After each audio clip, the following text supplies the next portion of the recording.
In 2018, I interviewed Catrice about her struggle trying to secure housing after being homeless. 3 years later, we reunited to see how her and her daughter's lives are today. Over that time, we at the Periphery also grew, adding a nonprofit. So we returned this time with a big surprise. Afterward, we did the follow-up interview with Catrice to see how life has changed. I can't think of any year that was harder than 2018. My name is Catrice. I've been here for about a week. Where were you before? I was staying with friends. Like James was saying, I have 2 jobs, so I was able to pay for a motel, whenever I needed it, really. Because that year you lost your kids, and you kind of lost yourself. I did. If I remember right. I did. So I got pregnant last year. I had an incident where I dropped my baby while I was in the hospital. I had a C-section and a partial hysterectomy. I was under a lot of medication. I was holding her in my arm and I fell asleep and she fell out of my arm. And CPS called me a monster and took both of my children away from me. So in February I kind of lost my mind and I didn't really feel like I needed to hold on to anything. They tried to basically take that whole thing and say that I was a bad mom. And so they took my kids away from me for 8 months. So you just got them back? I just got them back. It was a lot of hard work, but I did do it. A lot of bashing, but I did do it. I mean, I have my children to live for. Just being around positive energy and keeping... Why don't we, sorry, do you want to hold her? You know, when she was that little, I remember James stepping in and holding and playing with her for a minute because it was just impossible. She made no noise the whole time we were outside. And when we got in here, she's like, oh yeah, it's time to shine. To be on camera. Time to shine. You told me at the time that it was your daughter talking to you on the phone. I can't remember exactly what you said she said, but it kind of straightened you out. Yeah.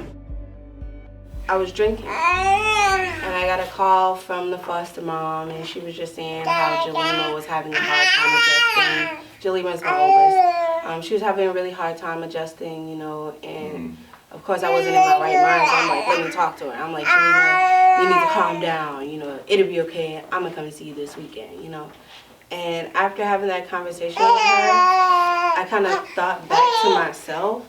Like, how would I feel if my mom said something like that to me? You know what I'm saying? And then just to hear her say that she does not want to be here. She wants to be with me and she wants to have her own place. That's what made me snap out of it. Because there's nothing like a 6-year-old telling you the truth to your face. And that 6-year-old being your own child, that hit home. And so after that, I just made it objective that not only am I going to get off my butt and stop all of this messing around, playing around, I need to get it back together. Even and still after that entire situation, like with them going through foster care and everything, I had to explain to them of why they were even there from Jump Street. And I would never leave them for any reason. Like, it wasn't because I wanted you to be here that you're here. All of those visits, they were really tough. They were really tough. And so me, myself, I started meeting with a counselor, it was through my clinic, but I started meeting with my counselor and, she hooked me up with some resources and I just pretty much went from there. I was able to get into the 1-bedroom. It didn't last too long, unfortunately, but I was able to move from that situation into a more safer situation, and I just basically moved back in with my mom. I have been in Minneapolis over north for 3 years now. You feel like you got a pretty good situation now going on with the community and with a home? I'm still working on the community part. I know everybody on my block. Hey, that's a better start than most people. I know my neighbors and they know my kids and my dogs, so. The stereotype about North and these, we hear about it on the news and yeah. Do you have some of that going on? Do you hear gunfire? Yeah. Oh, you do? Every single night. After the sun goes down, we stay in the house. We don't go outside for anything. Really, unless it's milk. We go outside for milk. But other than that, we don't go outside after nighttime.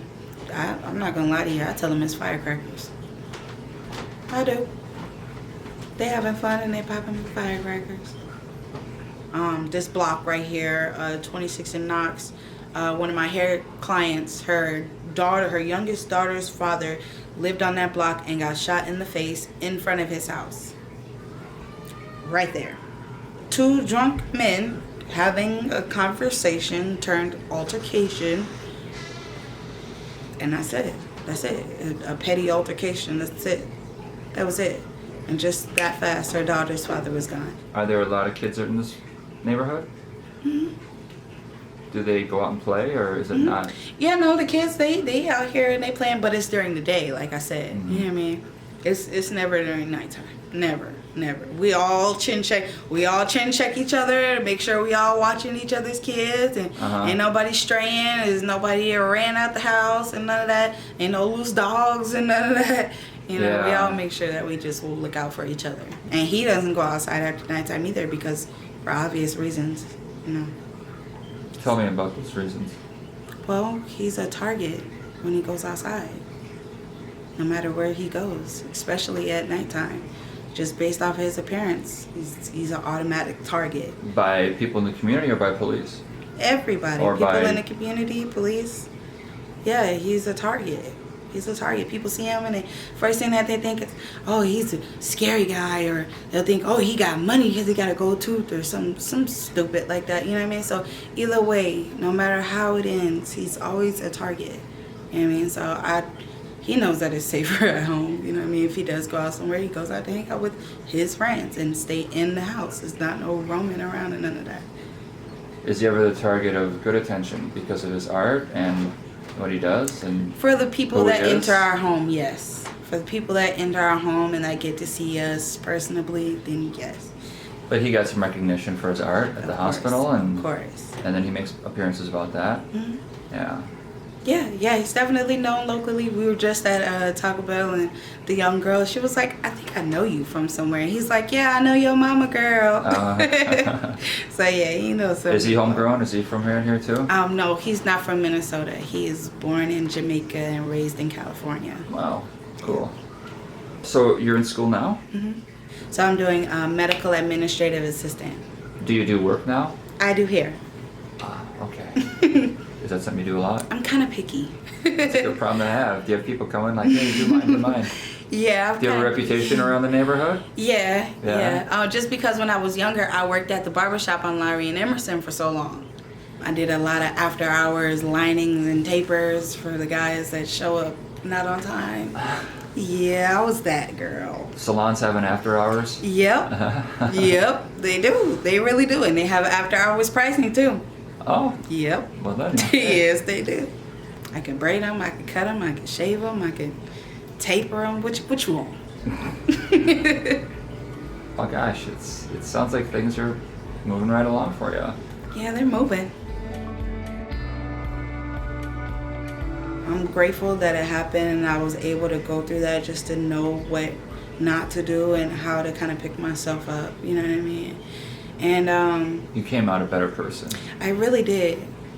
But at that time it felt like I was never gonna overcome it. Like I was just it defined you. I was gonna keep just they were the clothes you were in. Yeah. And changes doesn't seem like it can happen because it feels like our state of being is as permanent as just some inherent quality that we think that it's always going to be there. Yeah.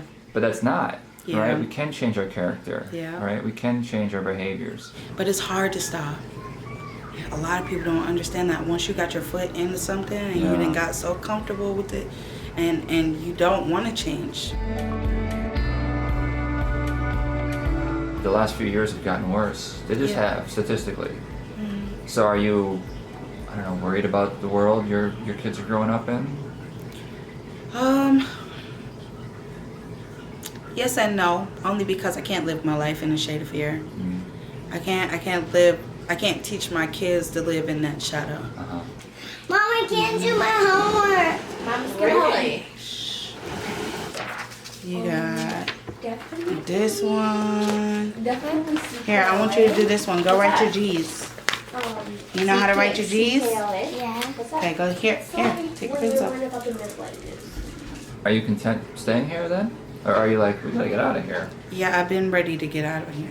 I don't like being here. Where would you like to go? A suburb. Somewhere where if my 3-year-old went outside by herself, I know that she's gonna come back in by herself. Well, it sounds like besides some of the stuff in the environment, Yeah. what's happening in here Yeah. for you has come a long way. Yeah. Lots of inner growth. Yeah. For sure. Good for you. I could say that about a lot of things you just shared. And if we do have a chance to do another one, I'm sure I'll have a lot more chances Yeah, a couple more To- years from now. to say good for you for all the accomplishments between now and then. Right, and we can show this video to Yeah. future me. And Yeah, say, Look yeah. where you were that time. Yeah, maybe. Yeah. We'll see where this goes. Yeah. Well, thanks for this time. Yeah, for sure. Enjoy the gifts. Yeah, they will, for sure. For sure, for sure. And myself. Send me some photos. Yes. And if you I do will. another snap video, Oh, yeah, I do have send to me send that to you. send me this year's as well. Yeah. It says Mickey Mouse. Yeah, it says Mickey Mouse with Minnie on it. This is so awesome. Mom, I found something. Wow, what did you find, Duda? What is it? Wow. I found it. She doesn't have what she was, but she does have this stuff for her ankles. It looks like over hair. Is that a Peppa Pig? Your children will always love you. Always, no matter what. And you have to be able to love them and love yourself enough to say that whatever you're doing just really is worth it. At the end of the day, it's always going to be there. You're not missing anything. Life is bigger than whatever you're trying to satisfy yourself with. There's so much more life. You know what I'm saying? You have so much more life left. Why waste it being away from your children? Why not, challenge everyone saying that, you're a bad mom or, all of those things? Because that's what I had to do. I had to prove to them that I'm not a bad mom. I had to prove to them that my children are safer with me than with anyone else. And it took 8 months, but that's what I needed for myself. To realize that my kids are going to love me more than weed or more than whatever I decide to drink. My kids are going to love me no matter what. Their love should outweigh anything else. You sure? Okay. Oh yeah, I ran into the playground.